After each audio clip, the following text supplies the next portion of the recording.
¡Wow! Pues depende. Hay cosas que me gustan más de Barbie y otras de Oppenheimer. Sí. Yo diría que como debe ser mi educación jesuítica, diría que como dice el Eclesiastés, hay un momento para cada cosa. Hay un momento para Oppenheimer y hay un momento para Barbie. Muy bien, me gusta la respuesta. Ya hablando ya de la propia serie, que me ha gustado mucho, ¿por qué el galgo? ¿No creéis que a nivel iconográfico el perro, sobre todo el galgo, que es un animal como de competición incluso, tal, ¿qué creéis que aporta? ¿Por qué los galgos? ¿No pensáis que le dan un rollo ahí ya simplemente desde el título a la serie?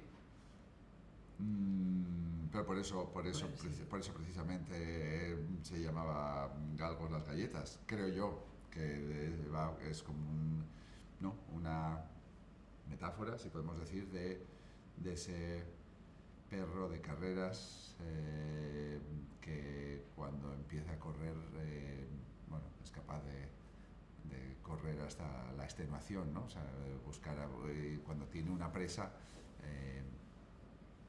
puede parecer eso, ¿no? Es elegante, es bello, pero también puede llegar a ser muy desesperado en la persecución de su presa, ¿no? Sí, no, es que lo he contado muy bien. No, estoy de acuerdo. Bueno, ¿Dices paso y yo paso así? No.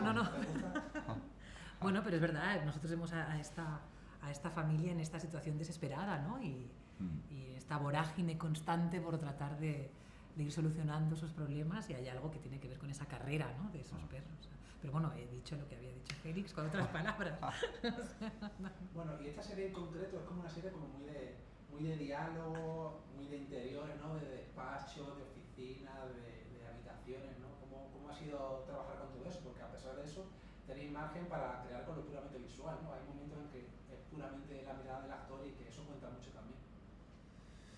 Bueno, yo te diría, hablábamos mucho de que era como un río, como un discurrir, o sea, hay mucho por pasillos, pero también hay por palacios, por fiestas, estamos con los personajes, ellos están un poco nadando a contracorriente, o como siguiendo con el símil anterior, corriendo un poco desesperadamente, intentando sacar la cabeza.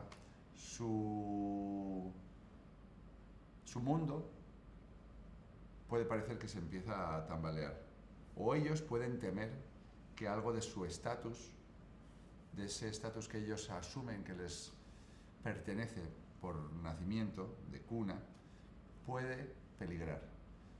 Eso activa ese mecanismo tan humano que es la desesperación por la supervivencia. Aquí una supervivencia, pues, no lo sé si llamarlo de poder, o económico, o de estatus, o de vínculo familiar.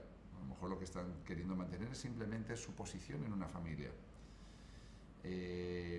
Entonces, para nosotros, no sé, tanto hay secuencias interiores o exteriores, pero nosotros lo que sí que veíamos mucho es que tenía que ser ese discurrir incansable, ¿no? Esa especie de río, esa especie de acompañar a los personajes en su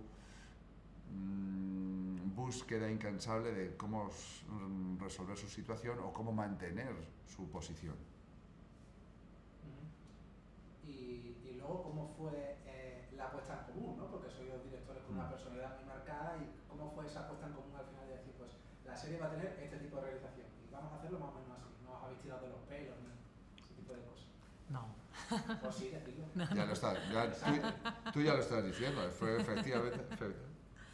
Bueno, lo cierto es que quedamos muy pronto, ya cosa cuando los dos ya habíamos recibido los guiones y teníamos la voluntad de hacerlo.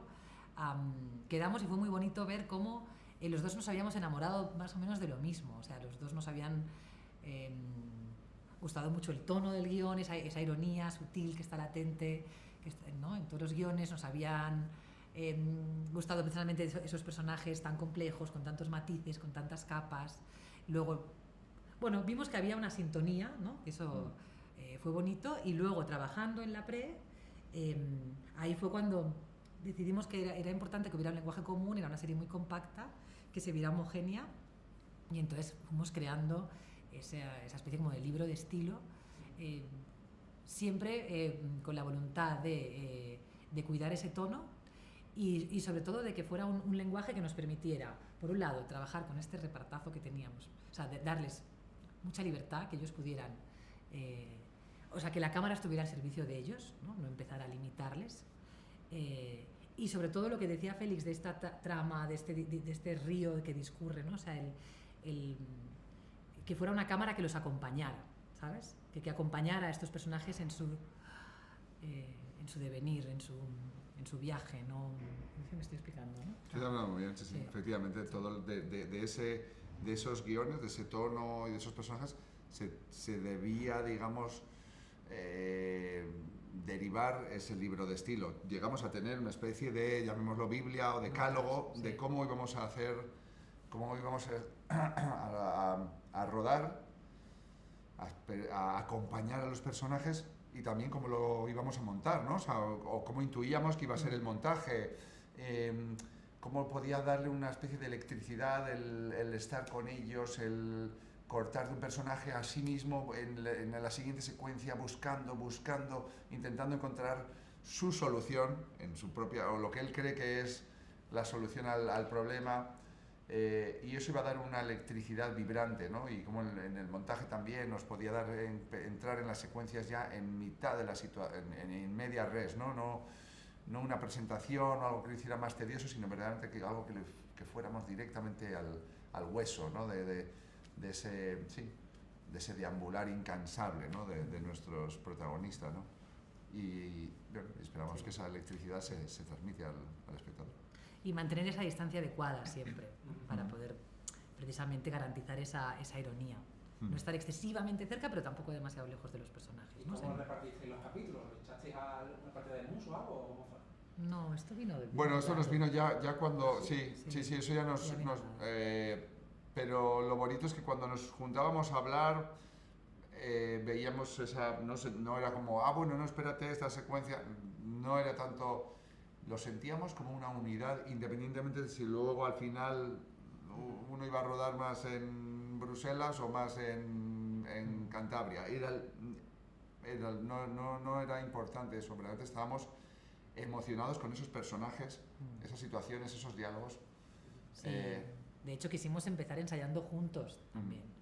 Sí. Sí. Bueno, porque se trataba de construir a esa familia, se trataba de que esos actores se encontraran y que no solamente se encontraran con sus personajes, sino que construyéramos, ¿no? Esa familia, esas complicidades, esas afinidades o no, ¿no? O sea, que no ha habido esa lucha que ha habido en la propia serie, ¿no? Con los directores. No. Ha habido quiero que digas cosas así de sangre, no me la que soy muy bueno. No, es que a ver, no sé, si te podemos... Hombre, sangre, si quieres sangre, no sé. Fue importante eso, ver a la familia juntos, y es verdad, y en esas lecturas y ensayos estábamos los dos, independientemente de que luego quién iba a rodar esa secuencia, o sea, estábamos los dos. Era muy divertido, era muy gratificante, era muy enriquecedor para nosotros empezar a ver a esos actores dándoles. Y una pregunta así rápida ya para terminar, ¿cómo está tratado, cómo habéis trabajado el tema de, por una parte, somos aquí unas víboras ambiciosas y por otro somos una familia que se supone que se quiere, o sea, esta dicotomía, ¿no? Sí, eso estaba en el... Soy hijo de puta pero te quiero.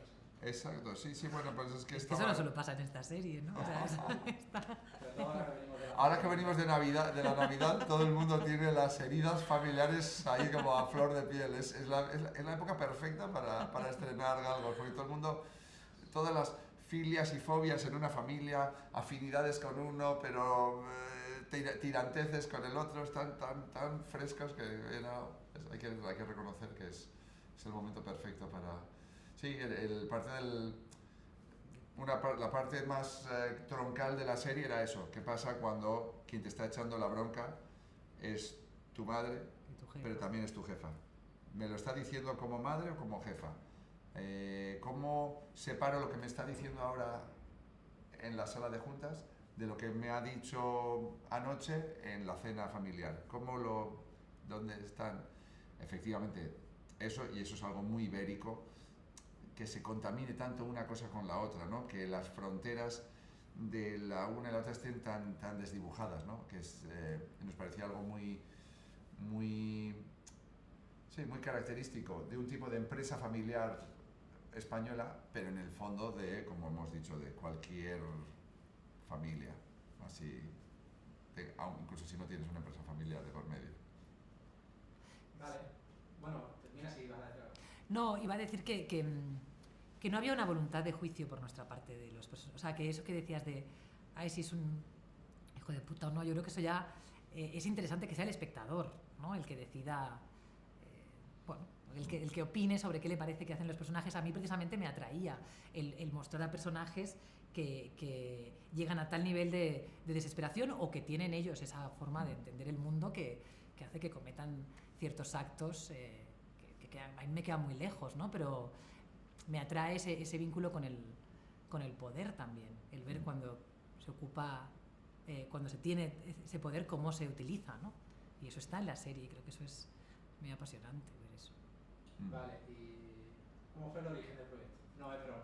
Que hablamos antes, que es la típica pregunta que le haces. No, le he dicho, Sí. es que está ya, sí, sobre todo Sí. porque no estábamos en el origen. Vale. Entonces, Nosotros nunca usamos, volviendo a lo de nunca etiquetamos a los personajes. Tú eres el típico, nunca usamos clichés ni estereotipos porque creíamos que era mucho más rico ir a la humanidad, con sus complejidades, con sus luces, sus sombras, ir a la humanidad del personaje, entenderlo, saber por qué está haciendo eso, empatizar hasta cierto punto de él, a pesar de que también a veces nos sonriéramos al ver como, gracias a esa leve distancia que contaba Nelly, de poder ver, pues sí, que tenemos actos desesperados los seres humanos a veces y que tienen cierto patetismo, pero entender sobre era importante al personaje. Pues nada, enhorabuena, muchas gracias. Gracias a ti. gracias a ti.